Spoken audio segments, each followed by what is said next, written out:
Hello दोस्तों, स्वागत है आपका स्टार क्रिएटिव क्लासेस पर। दोस्तों, हमारे चैनल पर आपको टीएटी, सीएटी और टेट के वीडियो मिलते रहेंगे। कभी आपने हमारे चैनल को अभी तक सब्सक्राइब नहीं किया है तो ज़रूर सब्सक्राइब कर ले। दोस्तों, इससे पहले हमने आपको सीएटी के सीटीपी के जो इम्पोर्टेंट टॉपिक थे तो वो कराए है इससे पहले की वीडियो में, और उसके आगे हम ये नेक्स्ट टॉपिक देखने वाले हैं इस वीडियो के अंदर। तो दोस्तों, हम वही टॉपिक कवर कर रहे हैं जहाँ से ज़्यादा क्वेश्चन बनते हैं पेपर के अंदर। इससे पहले भी हमने आपको वही टॉपिक कराया है जिसके अंदर जहाँ से क्वेश्चन बनते हैं। तो कभी आपने वो टॉपिक वीडियो नहीं देखा होगा तो ज़रूर देख ले। तो दोस्तों, आज के वीडियो में हम ईयर थॉर्नडाइक की बात करेंगे। तो ईयर थॉर्नडाइक के बारे में समझेंगे। इन्होंने टूटी और प्रयास का सिद्धांत दिया था, जो कि एक मशहूर मनोवैज्ञानिक है, और इनका जो जन्म हुआ था ये अमेरिका के है। जैसा इनका जो जन्म हुआ था वो अमेरिका में हुआ था, और ये अमेरिका के एक मशहूर मनोवैज्ञानिक है ईयर थॉर्नडाइक। तो दोस्तों, यहाँ से भी ये ईयर थॉर्नडाइक से भी 1 से या 2 मार्क का या 3 मार्क का पेपर के अंदर पूछता है ज़्यादा से ज़्यादा। ईयर थॉर्नडाइक, जीन पियाजे और अल अल बांडुरा साहब के बारे में, हर जितने भी मनोवैज्ञानिक है कहीं ना कहीं उनके बारे में कुछ ना कुछ क्वेश्चन उनके थ्योरी से, उनके सिद्धांत से या उनके ताल्लुक से सीएटी के अंदर ज़रूर पूछे जाते हैं। तो आज हम ईयर थॉर्नडाइक के बारे में देखेंगे, इसके बाद हम नेक्स्ट मनोवैज्ञानिक देखेंगे। एक एक करते हम दोस्तों हर टॉपिक को, हर मनोवैज्ञानिक के बारे में समझेंगे, उनके सिद्धांतों को समझेंगे। तो दोस्तों, आज हम समझेंगे ईयर थॉर्नडाइक के बारे में, इनकी टूटी और प्रयास के सिद्धांत के बारे में। तो दोस्तों देखिए, ईयर थॉर्नडाइक टूटी और प्रयास का सिद्धांत, ये थॉर्नडाइक मैंने आपको पहले ही बता दिया, ये अमेरिका के मनोवैज्ञानिक थे। इसी के साथ दोस्तों, ईयर थॉर्नडाइक ने टूटी और प्रयास का सिद्धांत दिया। वो सोचते थे कि अगर किसी की उत्तेजना को बढ़ा दे तो वो उसके प्रति रिस्पांस यानी कि अनुक्रिया रिस्पांस करेगा, और वो जब बार बार अनुक्रिया को दोहराएगा, जैसा कि वो बार बार अनुक्रिया को दोहराएगा तो कुछ ना कुछ ज़रूर सीखेगा। और जैसा कि थॉर्नडाइक का मानना ऐसा था कि कोई भी इंसान हो या बच्चा हो, कभी उसकी उत्तेजना को बढ़ा दिया जाए और फिर बाद में फिर वो उत्तेजना जब उसकी बढ़ेंगी तो वो कोई किसी चीज़ को लेकर उसकी उत्तेजना को बढ़ा दिया जाए किसी बच्चे की, तो उसके लेकर वो अपनी एक रिस्पांस करेगा, अनुक्रिया करेगा। फिर जब वो अनुक्रिया करेगा फिर उसको जब उससे सही नहीं हो पा रही तो वो उसको बार बार करेगा। तो फिर हो सकता है वो बार बार करने की वजह से उससे कुछ ना कुछ सीखे, या फिर वो कुछ ना कुछ सीखेंगे ही उससे, क्योंकि किसी चीज़ को बार बार करने से इंसान कुछ ना कुछ सीखता है, बच्चा भी कुछ ना कुछ सीखता है। तो इसी के साथ इन्होंने इसके ऊपर एक बिल्ली के ऊपर इन्होंने एक प्रयोग किया था, तो उसको भी हम देख लेते हैं इन्होंने क्या प्रयोग के अंदर क्या चीज़ को बताया है। तो जैसा इन्होंने एक प्रयोग किया था उसको हम जान लेते हैं। ईयर थॉर्नडाइक ने एक पिंजरे में एक भूखी बिल्ली को बंद कर दिया और बाहर एक मरी हुई मछली रख दी। ईयर थॉर्नडाइक ने क्या किया, एक भूखी मछली ली, जैसा कि सॉरी एक भूखी बिल्ली थी, उसको एक पिंजरे के अंदर कैद कर लिया, बंद कर लिया, और बाद में एक मरी हुई मछली को बाहर रख लिया।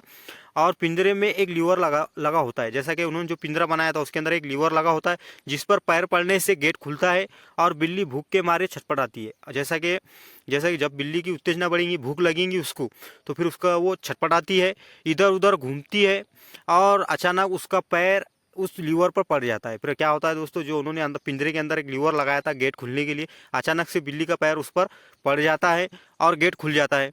फिर क्या होता है दोस्तों, गेट खुल जाता है और बिल्ली अपने लक्ष्य तक पहुंच जाती है। इस तरह क्या होता है दोस्तों, बिल्ली जो है अपने लक्ष्य तक पहुंच जाती है। फिर इस सिद्धांत के जरिए से उन्होंने क्या चीज़ को बताने की कोशिश की, थोड़ा उसको जान लेते हैं। ये प्रयोग, जैसा कि दोस्तों ये सिद्धांत बताता है कि जब हम प्रयास करेंगे तो कुछ त्रुटियां होंगी, लेकिन अंत में हम अपने लक्ष्य तक पहुंच जाएंगे, यानी कि सीख जाएंगे। जैसा कि दोस्तों इन्होंने बताया कि जैसा कि कोई भी चीज़ की, जैसा कि इंसान के अंदर जब कुछ काम करने की भावना, उत्तेजना आती है, जब उसको दोहराएगा, रिस्पॉन्स करेगा, तो फिर वो करेगा तो उससे स्वाभाविक है, बच्चा हो या जवान हो या बूढ़ा हो, जब भी वो कोई नई चीज़ को सीखना चाहेगा तो उससे हो सकता है गलतियाँ होंगी, फिर उसके अंदर कुछ त्रुटियाँ आएंगी, उसको दोबारा फिर डीमोटिवेट होगा इंसान। लेकिन आखिरी में वो ऐसा होगा कि जब वो बार बार उसी चीज़ को करता जाएगा तो हो सकता है फिर वो चीज़ को वो सीख ले। इसी तरह दोस्तों, त्रुटि और प्रयास का जो उन्होंने सिद्धांत दिया था, इसके उन्होंने थॉर्नडाइक ने उसके दो मुख्य नियम बताए थे, नियम बताए उन्होंने दो, थॉर्नडाइक ने। तो उसका हम उसको जान लेते हैं, उनके दो नियमों के बारे में। पहला नियम था दोस्तों उनका मुख्य नियम, जैसा कि प्राइमरी लॉ, एंड गौण नियम जैसे कि सेकेंडरी लॉ। इसके बारे में हम थोड़ा नीचे डिटेल में देख लेते हैं। तो दोस्तों, ये है हमारा प्राथमिक नियम, जैसे कि हमने पढ़ा ना गौण नियम, मुख्य नियम, जैसा कि तो उसको उन्होंने प्राथमिक नियम भी हम उससे कह सकते हैं, प्राइमरी लॉ। पहला फर्स्ट लॉ, जैसा कि उन्होंने क्या बताया था उसके त्रुटि और प्रयास के सिद्धांत के ताल्लुक से। फिर उसके उन्होंने उसके ताल्लुक से कुछ बातें बताई थी, उसको हम थोड़ा जान लेते हैं। पहला है दोस्तों अभ्यास का नियम, जैसा कि फर्स्ट पॉइंट जो आता है प्राथमिक नियम के अंदर, प्राइमरी लॉ के अंदर, वो होता है दोस्तों अभ्यास का नियम। ये नियम बताता है कि किसी काम को हम जितना अभ्यास जिसी काम का हम जितना अभ्यास करेंगे उतना हम ज़्यादा सीखते जाएंगे। जैसा कि यह जो नियम है दोस्तों अभ्यास का नियम, लॉ ऑफ एक्सप्रेशन, जो कि हमें ये बताता है कि जैसा कि कोई भी काम को हम जितना अभ्यास के साथ करेंगे, कोई भी चीज़ का हम अभ्यास करेंगे तो उतना ज़्यादा हम सीखते जाएंगे। इसी के साथ दोस्तों थोड़ा हम देखते हैं नीचे तत्परता का नियम। जैसा कि दोस्तों तत्परता का नियम हम ये देख लेते हैं। ये नियम बताता है कि किसी काम को करने के लिए हम जितना तत्पर रहेंगे उससे उतना ज़्यादा सीखेंगे। जैसा कि स्वाभाविक है दोस्तों कि जैसा कि हमारे अंदर एक किसी काम को करना है, और उसको काम को करने के लिए हम जितना ज़्यादा तत्पर रहेंगे, कि जितना जल्दी हम उसको करना चाहेंगे, जितने जल्दी हम उसको समझना चाहेंगे, तो उतने जल्दी हम उसको सीख पाएंगे, समझ पाएंगे और जल्द से जल्द करना चाहेंगे। बच्चा भी कभी हम उसको मोटिवेट करें, तत्परता पर लेकर आए कि हम उसको ये बच्चे को किस तरह वो सीख सकता है, तो बच्चा जितना वो तत्पर रहेगा बच्चा सीखने के लिए, तो उतनी जल्दी वो सीख जाएगा। इसी के साथ दोस्तों हम देखते हैं नीचे तीसरा इसका पॉइंट है एक प्रभाव का नियम। जैसा कि दोस्तों ये नियम बताता है कि यदि सीखना संतोषजनक रहा तो हम जल्दी सीख जाएंगे, तत्व रहा तो हम संतोषजनक रहा, तत्व पर रहा तो हम उस चीज़ को जल्दी सीख जाएंगे। प्रभाव का भी उसका सीखने का प्रभाव समझो, जैसा कि संतोषजनक रहा तो हम बच्चा जल्दी सीख जाएगा। कोई भी इंसान हो जब उसके अंदर सीखने जैसा कि वो सीखना कोई भी चीज़ को कर रहा है या सीख रहा है, तो उसके लिए उसको उसके दिल को बहा रहा है, उसके माइंड के अंदर वो बातें बैठ रही है, तो वो चीज़ें वो जल्दी सीख जाएगा। यदि सीखना असंतोषजनक है तो फिर वो स्वाभाविक है उसके अंदर वो चीज़ को सीखना मुश्किल है, बच्चा हो या बड़ा, बच्चे के लिए और ये बड़े के लिए, कि वो कोई चीज़ इंसान कर रहा है या बच्चा कर रहा है, उसके अंदर अब उससे वो असंतोष है, उसको दिल को वो बहा रहा नहीं, जैसा कि उसके दिल को वो बहा रहा नहीं, उसके माइंड के अंदर वो चीज़ें बैठ रही नहीं, तो फिर स्वाभाविक है वो चीज़ को वो नहीं कर पाएगा। थॉर्नडाइक ने ये नियम पुरस्कार और दंड जैसा कि पुरस्कार और दंड को महत्व दिया है। जैसा कि थॉर्नडाइक ने इन जो नियम बताया इसके अंदर उन्होंने पुरस्कार और दंड को महत्व दिया है, क्योंकि बच्चे को कभी हम पुरस्कार, कोई भी बच्चे को हम पुरस्कार देंगे और उसको कुछ गिफ्ट देंगे या कोई ऐसी चीज़ देंगे जिसने वो कार्य करने के लिए उत्सुक हो, मोटिवेट हो, तो वो ज़रूर करेगा। कभी हम दंड का भय का उसको ये बताएंगे तो फिर वो हो सकता है कि फिर वो उस कार्य को करने से मना भी कर ले, उसके अंदर टूटिया हो, वो कर ना पाए, ऐसा भी हो। तो इस तरह ये इन्होंने इसके अंदर ये नियम बताए, नियम के कुछ मुख्य नियम के कुछ पॉइंट थे। इसी के साथ दोस्तों गौण नियम, जैसा कि दूसरा जो टूटी और प्रयास का जो नियम उन्होंने सिद्धांत दिया, उसके अंदर उन्होंने दो नियम दिए, एक थे दो नियम बताए थे। पहला था मुख्य नियम, दूसरा है दोस्तों गौण नियम। जैसे सेकेंडरी लॉस के बारे में हम थोड़ा देखेंगे। बहु प्रतिक्रिया का नियम, जैसा कि बहु प्रतिक्रिया जो होती है दोस्तों उसके बारे में हम जान ले। तो पहले जैसे कि पहला जो पॉइंट है दोस्तों उसका गौण नियम का, वो है दोस्तों बहु प्रतिक्रियाओं का नियम। इस नियम के अनुसार नया कार्य सीखते समय, जैसा कि दोस्तों नया कार्य सीखते समय अनेक प्रतिक्रियाएं वो प्रयास करते हैं। जैसा कि हम क्या करते हैं दोस्तों, कुछ नया काम सीखना है हमको, बच्चे को या हमको भी, कोई भी इंसान हो, कभी उसको नया काम सीखना है तो वो क्या करेगा दोस्तों, एक प्रयास करते समय तथा उसके बाद कार्य को, जैसा कि दोस्तों इस नियम के अनुसार नया कार्य सीखते समय अनेक प्रतिक्रियाएं वो प्रयास करते हैं। जैसा कि कोई भी नया काम करना हो दोस्तों तो उससे पहले हम क्या करते हैं, कुछ प्रयास करते हैं, प्रतिक्रियाएं करते हैं कुछ नया करने के लिए, तथा उसके बाद उस कार्य को करने की सही विधि मालूम हो जाती है। जैसा कि दोस्तों किसी काम को हम कर रहे, साइकिल चलाना कोई बच्चा सीख रहा है तो पहले वो क्या करेंगे, पैडल मारेगा, उसको पहली बात तो उस पर बैठे नहीं, साइकिल पर बैठे नहीं आएगा, बैलेंस नहीं संभाल पाएगा। लेकिन वो जब बार बार वो चीज़ को करेगा, साइकिल चलाने की प्रैक्टिस करता जाएगा, फिर थोड़ा सा हैंडल को संभालेगा, फिर पैडल मारना सीखेगा, पहले आधा पैडल मारेगा, फिर फुल पैडल मारेगा। तो इस तरह भी वो चलते चलते बच्चा फिर दोस्तों जैसा जैसा वो प्रयास करेगा तो फिर धीरे धीरे वो चीज़ को उसको मालूम पड़ जाएगा कि भाई साइकिल का बैलेंस किस तरह संभालना है, पैडल किस तरह मारना है, ब्रेक किस तरह मारना है। इस तरह से वो साइकिल चलाना सीख जाएगा। तो जो कि ये होता है दोस्तों वो प्रतिक्रियाओं का नियम। इसी के साथ दोस्तों हम देखेंगे नेक्स्ट पॉइंट इसका गौण नियम का, वो है, एक मिनट, आंशिक क्रियाओं का नियम। थोड़ा इसके बारे में हम जान लेते हैं, आंशिक क्रियाओं के नियम के बारे में।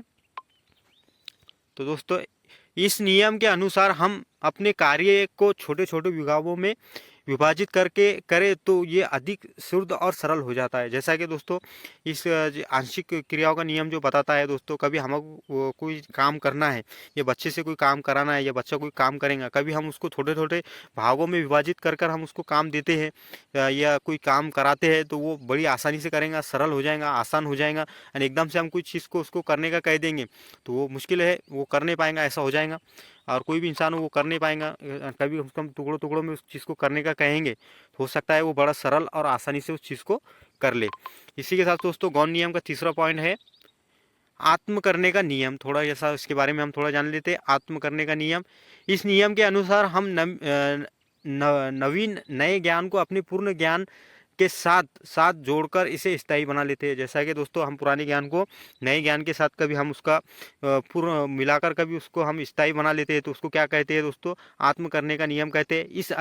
इससे अधिगम अधिक सुगम और सरल हो जाता है। कभी हम नवे ज्ञान के साथ कभी पुराने ज्ञान को कोई नया कार्य करने से नया कार्य कर रहा है। जैसा बच्चे ने साइकिल चलाना सीख ली, लेकिन जैसा कि फिर वो बाइक चलाना सीख रहा है तो फिर वो क्या कर रहा है दोस्तों, एक नया काम कर रहा है बाइक चलाने का। लेकिन वो क्या करेंगे, उसका एक पुराना अनुभव है साइकिल चलाने का, कभी उसको कभी वो साइकिल चलाने का जो अनुभव है उसको कभी वो अपने नए ज्ञान के साथ जोड़ रहा है मोटरसाइकिल चलाने के साथ, तो वो फिर उसके साथ क्या होगा दोस्तों, जैसा कि वो सीखने में उसके लिए बहुत आसान हो जाएगा। इससे अधिगम और सुगम हो जाता है, सरल हो जाता है। जैसा कि उसका मोटरसाइकिल चलाना फिर उसके लिए आसान हो जाएगा। इसी के साथ दोस्तों हम देखते हैं इसका चौथा पॉइंट गौण नियम का। एक मिनट, हाँ, अभिवृत्ति का नियम, थोड़ा हम इसके बारे में जान लेते हैं। अभिवृत्ति का नियम, ये नियम हमें ये बताता है कि किसी भी काम को करने के लिए जितना हमारी पॉजिटिव अभिवृत्ति होंगी उतना ही ज़्यादा उस काम को कर सकेंगे, और अगर अभिवृत्ति कम हुई तो उस काम को कम करेंगे। जैसा कि इमोशनली तौर पर या जैसा कि दोस्तों मोटिवेट, हम जिस काम को करने के लिए पॉजिटिव मोटिवेशन रहा हमारा, कभी कि बच्चे का पॉजिटिव मोटिवेशन रहा तो वो कोई भी काम हो उसको बहुत बहुत सरल तरीके से, आसान तरीके से कर लेगा। लेकिन कभी उसको डीमोटिवेट रहा वो, तो कभी बच्चा डीमोटिवेट रहा या कोई इंसान है कभी वो डीमोटिवेट रहा कोई काम करने के लिए, हो सकता है फिर वो काम को नहीं सीख पाएगा, वो काम उससे हो नहीं पाएगा। कभी उसके अंदर मोटिवेट रहा वो उस काम को अंदर से बाहरी रूप से अंदर अंदरूनी रूप से, तो फिर हो सकता है वो काम को बड़ी आसानी से कर ले। तो ये कौन से इसमें आता है दोस्तों, अभिवृत्ति और नियम। ये अभिवृत्ति का नियम है कि कभी किसी काम को हम पॉजिटिव तौर पर लेते हैं, अभिवृत्ति जैसा कि हमारे पॉजिटिव, जैसे मोटिवेशन हमारा पॉजिटिव रहा तो फिर वो बराबर कर लेगा, नहीं तो फिर मुश्किल है फिर काम करना। इसी के साथ दोस्तों हम देखते हैं नेक्स्ट पॉइंट गौण नियम का, साचार्य क्रिया का नियम। इसके बारे में हम थोड़ा देख लेते हैं। ये साचार्य क्रिया का नियम के बारे में, इस नियम का अभिप्राय है, जैसा कि इस नियम का अभिप्राय ये है पहले की गई क्रिया को अन्य परिस्थिति में उसी प्रकार करना। जैसा कि दोस्तों इस क्रिया का जो मोटिवेट है, जैसा कि साचार्य क्रिया का नियम जो बताता है दोस्तों, वो नियम ये बताता है कि जैसे कि पहले जो हमने क्रियाएं की है उसको दूसरी परिस्थिति में भी उसी प्रकार करना, वो कहलाता है साचार्य क्रिया का नियम। इसी के साथ दोस्तों हम देख लेंगे एरर्स के बारे में, क्योंकि बच्चा जो होता है, बच्चों स्कूल के अंदर हम टीचर ही बन रहे हैं, और छोटे बच्चे जो होते हैं दोस्तों एरर्स, गलतियां बहुत करते हैं, बड़ा हो छोटा हो हर कोई इंसान गलतियां करता है और गलतियों से ही सीखता है। तो एयर थॉर्नडाइक ने उसके बारे में भी बहुत सी बातें बताई है, एरर्स के बारे में थोड़ा हम उसके बारे में भी जान लेंगे। क्योंकि जितने भी हम पॉइंट देख रहे हैं दोस्तों, ये सारे इंपॉर्टेंट पॉइंट है, यहाँ से आपको एग्जाम के अंदर कोई ना कोई पॉइंट देखने को ज़रूर मिलेगा। आप एक से जितने भी मैंने जो पॉइंट बताया दोस्तों, इसको अच्छे से समझिए कभी आपके, और अच्छे से देखिए, एक एक पॉइंट को अच्छे से याद करिए, क्योंकि हर पॉइंट से कौन से पॉइंट से क्या क्वेश्चन बन जाए आप पेपर के अंदर, तो मैं बता सकता हूँ आपको, ना आप जान सकते, लेकिन हम उस चीज़ को समझ लेंगे तो पेपर के अंदर हमारे लिए ये बहुत आसान हो जाएगा। तो दोस्तों ये हम देख लेते हैं एरर्स, जो त्रुटियाँ होती है दोस्तों वो बहुत इंपॉर्टेंट होती है, इसके बारे में हम थोड़ा जान लेते हैं। बच्चे एरस जैसा कि बच्चों के एरस उनके सीखने का एक पार्ट है। जैसा कि जो बच्चे की जो गलतियां होती है, विभ्रांतियां होती है दोस्तों, वो बच्चे की सीखने का एक भाग है, पार्ट है। बच्चे की जो गलतियां होती है दोस्तों, बच्चे को गलतियां होने पर उससे डांटा ना जाए, मारा ना जाए, बल्कि उसको मोटिवेट किया जाए, उसकी गलतियों को सुधारा जाए, और जो वो गलतियां करेंगे वो बहुत इंपॉर्टेंट होती है, उसका एक पार्ट है सीखने का।